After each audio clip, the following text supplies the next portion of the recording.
He is strapped to a chair, the leather biting into his wrists and ankles. The most powerful man in the world, the King of Great Britain and Ireland, reduced to a prisoner in his own palace. His eyes, wild and bloodshot, dart around the room, seeing phantoms that aren't there. Foam flecks his lips as words pour out of him, a torrent of nonsense, a river of madness that flows for 19 hours without pause. He sings, he screams, he weeps, he whispers secrets to long dead ancestors and curses his own son, the Prince of Wales, who stands just outside the door listening. The prince is not concerned, he is calculating. Every mad shriek, every nonsensical phrase, is music to his ears. It is the sound of a crown slipping from a father's head and into his own waiting hands. The king's body is a battlefield, his pulse rages at 130 beats per minute. His stomach is a knot of unimaginable agony, and his urine, when the terrified physicians dare to collect it, is the color of deep blue, a sight so unnatural. It seems like a demonic omen.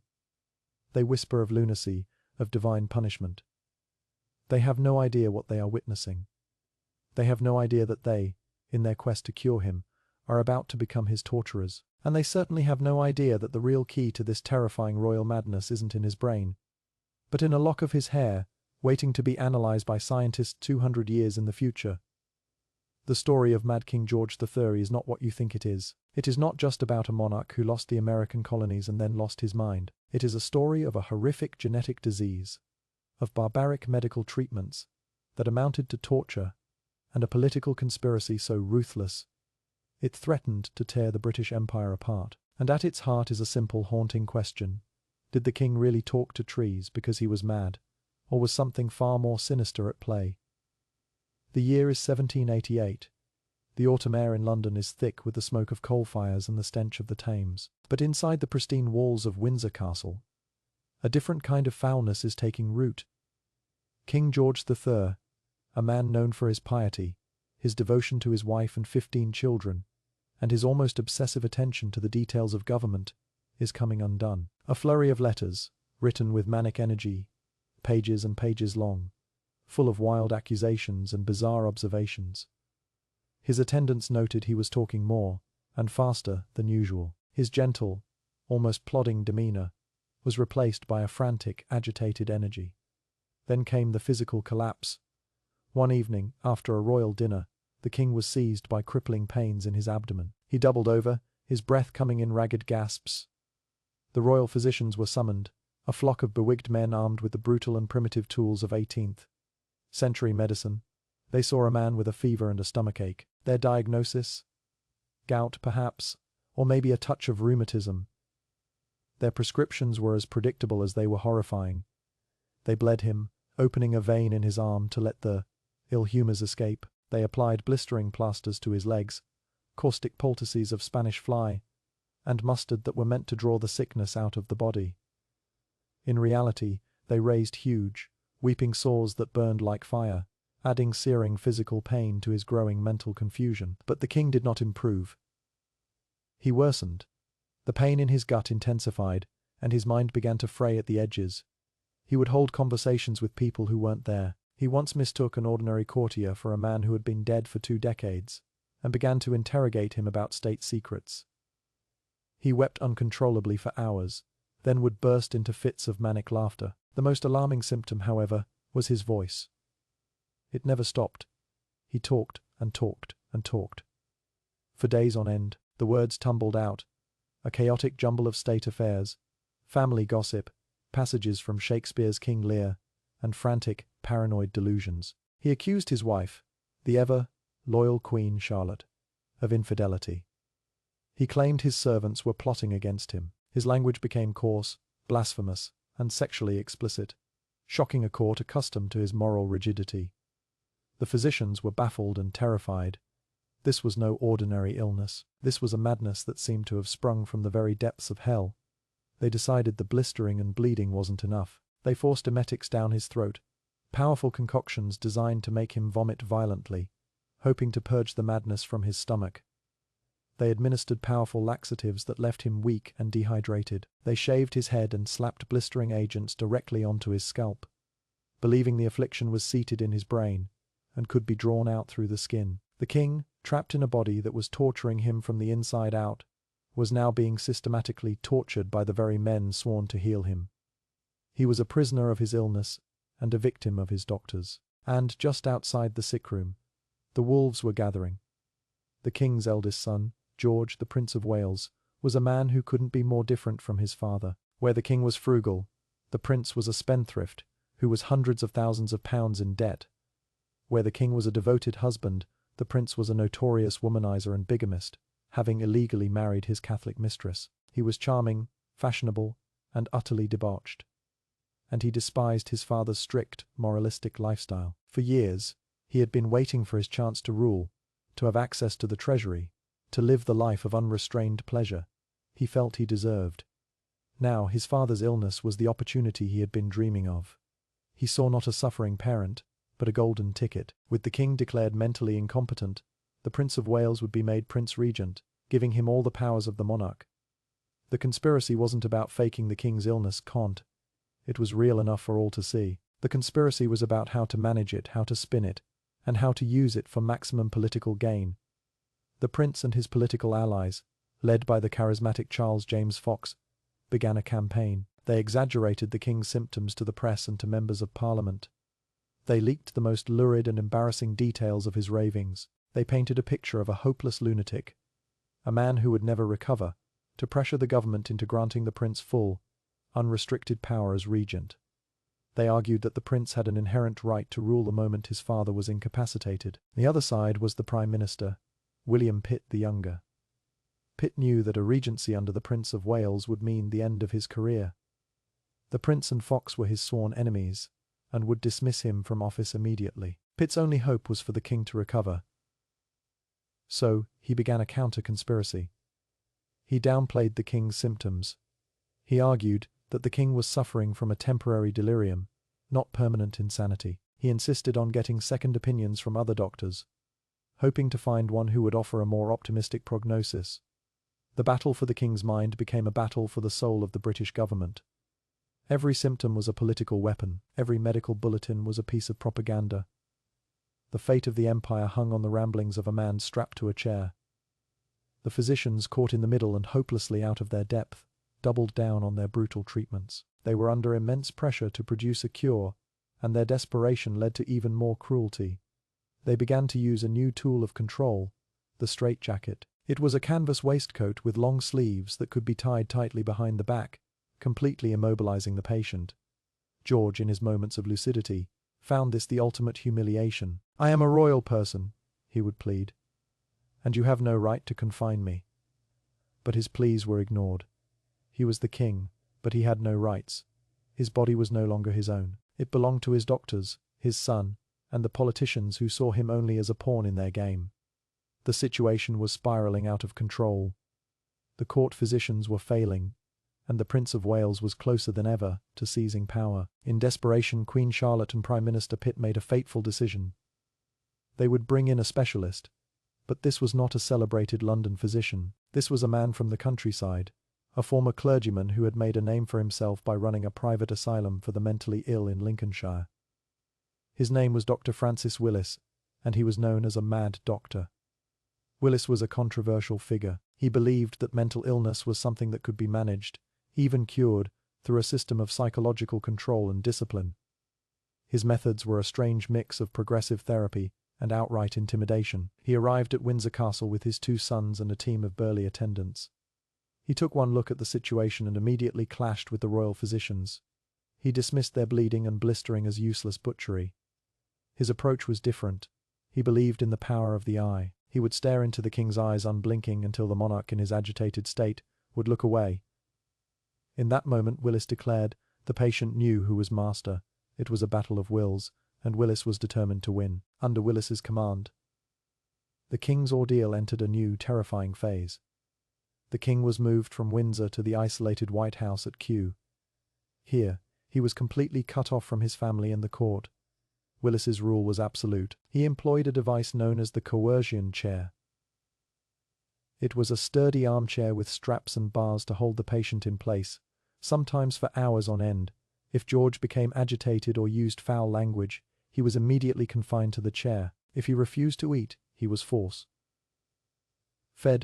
Willis's therapy was based on a system of reward and punishment. Good behavior, like a quiet conversation or a calm meal, was rewarded with privileges, such as being allowed to see his family or use a knife and fork. Bad behavior was met with the straitjacket or the chair. To the king, this was an unbearable degradation. He was being treated like a disobedient child, a wild animal to be tamed. "What would you do?" he once asked an attendant, "if you were a poor, blind, infirm old man, and your keepers were to beat you?" He saw Willis not as a doctor, but as a jailer.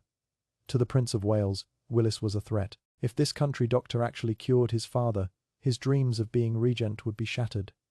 The prince's faction did everything they can to discredit Willis, calling him a quack and a charlatan. They spied on his treatments, hoping to catch him in an act of cruelty they could use against him. And it was during this period of intense psychological warfare, under the watchful, intimidating eye of Dr. Willis, that the most famous incident of George's madness occurred.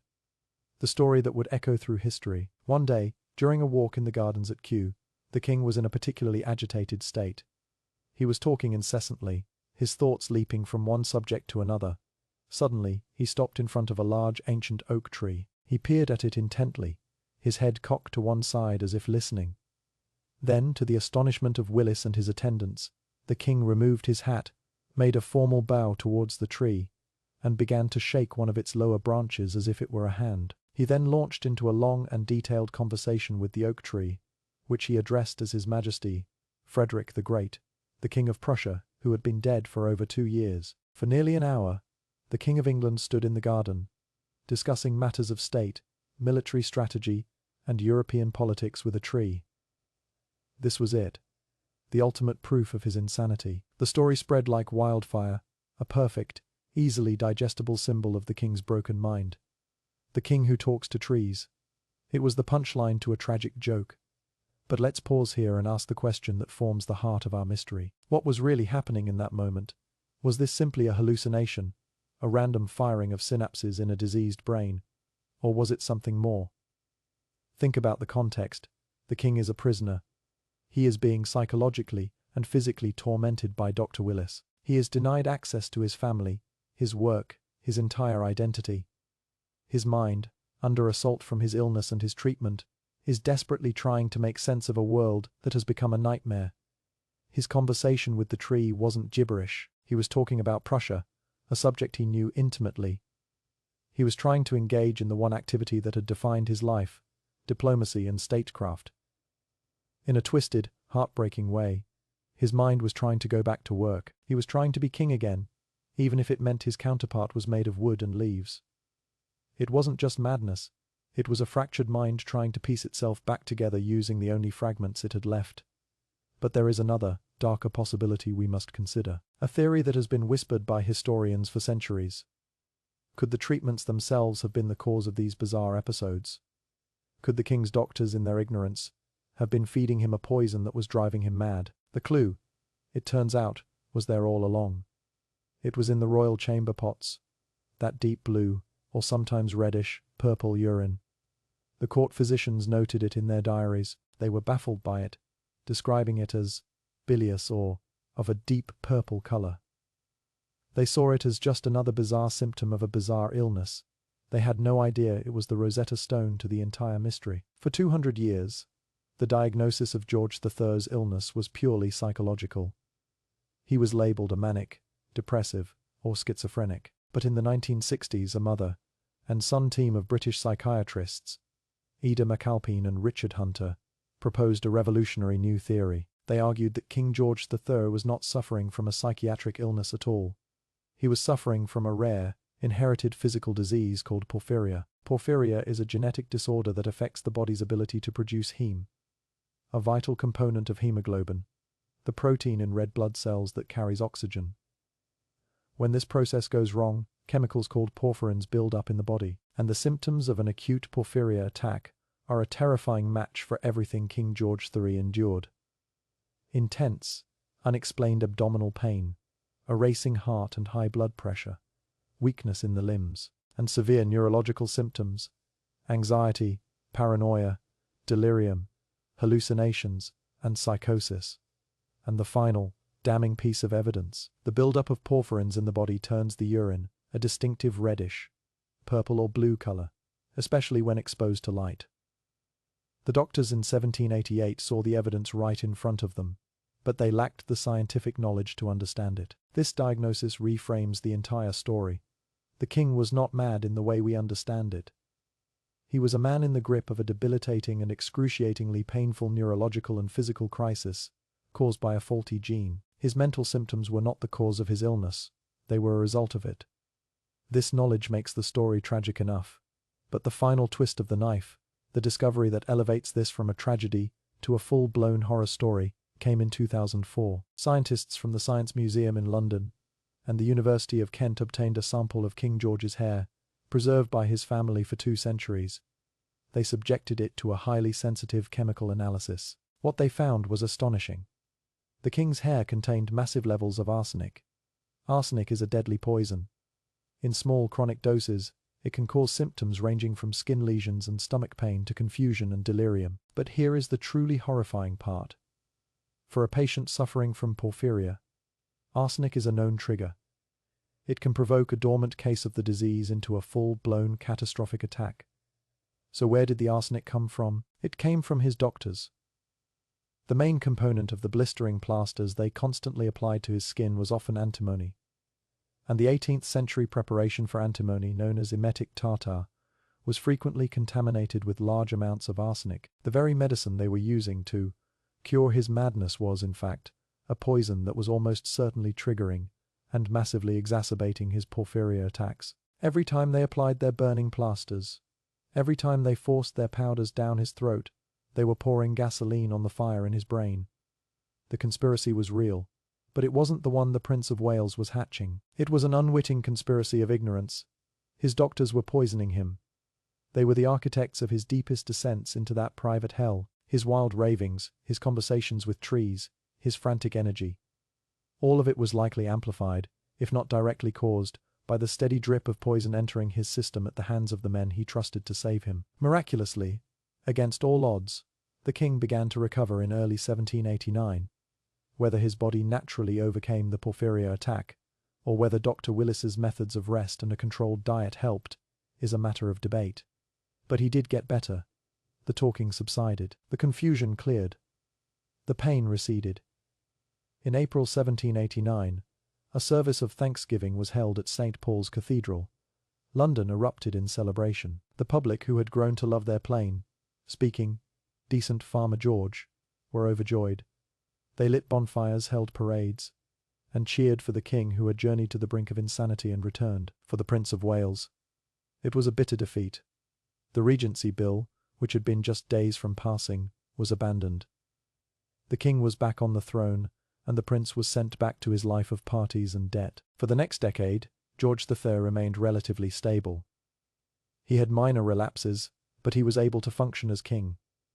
He oversaw the war against revolutionary and Napoleonic France, a conflict that would define his later reign. He remained a beloved figure, a symbol of British steadfastness against the chaos engulfing Europe. But the defective gene still lurked within him. The disease was not cured, only dormant, and it was a personal tragedy that would trigger his final, irreversible descent into the abyss. In 1810, the king's youngest and most beloved daughter, Princess Amelia, lay dying from tuberculosis. George, now an old man in his 70s, sat by her bedside day after day, his heart breaking. Just before she died, Amelia gave her father a ring, containing a lock of her hair and engraved with the words, "Remember me." The emotional trauma of her death was too much for his fragile system to bear. It triggered a massive final porphyria attack, from which he would never recover. This time, the darkness that fell upon him was total and permanent. The regency that his son had craved for so long was finally established in 1811. The Prince of Wales was now the Prince Regent, at last in power. And King George III, the man he had supplanted, effectively ceased to exist. He was confined to a suite of rooms in Windsor Castle, a ghost haunting his own home. The final decade of his life is one of the most tragic tales in royal history. His porphyria, or perhaps the arsenic from his earlier treatments, eventually left him completely blind. Cataracts clouded his eyes until he could no longer see the faces of his family or the light of day. He also became profoundly deaf. His world shrank to a small, silent, dark space, populated only by the phantoms of his own mind. He grew a long white beard that cascaded down his chest, making him look like a biblical prophet, a Lear on his heath. He would often refuse to change his clothes or cut his nails. He wandered the corridors of the castle, a lonely spectral figure in a purple dressing gown. Sometimes he would hold phantom councils of state, issuing orders to ministers who had been dead for decades. Other times he would weep for his dead daughter Amelia. His one remaining solace was music. He had always been a passionate musician, and now, in his darkness and silence, it was his only connection to the world.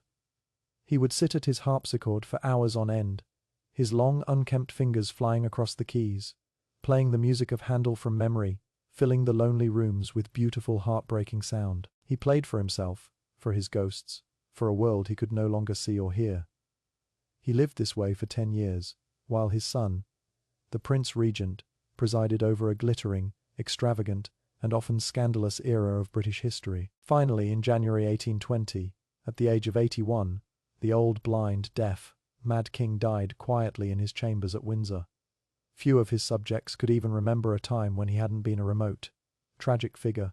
So we return to our initial question. Mad King George III, did he really talk to trees, or was it a royal conspiracy? The answer, like history itself, is messy and complicated. Yes, he almost certainly did talk to trees, but he did so because he was suffering from a terrifying genetic illness that ravaged his body and mind, an illness that was made infinitely worse by the well-intentioned, but horrifically misguided tortures of his own doctors, who poisoned him with arsenic while trying to cure him. And yes, there absolutely was a royal conspiracy, not a conspiracy to invent his madness, but a ruthless political plot by his own son, to exploit his suffering for personal and political gain. The Prince of Wales and his faction were not co-conspirators in the king's medical torture, but they were vultures, circling a wounded lion, ready to feast on the spoils of his downfall. The legacy of George III is often reduced to two simple dismissive phrases: the king who lost America and the Mad King. But the truth is infinitely more profound. He was not a tyrant who deserved to be overthrown, nor was he a simple lunatic. He was a dedicated if flawed ruler, a devoted family man, and a human being who endured unimaginable physical and mental anguish with moments of incredible fortitude. His story is a chilling reminder of the horrors of pre-modern medicine, the brutal nature of political ambition, and the tragic vulnerability of the human mind and body. He deserves to be remembered not as the king who talked to trees, but as the king who was trapped in a nightmare, a man whose private hell was made public spectacle, and whose cries of pain were mistaken for the ravings of a madman.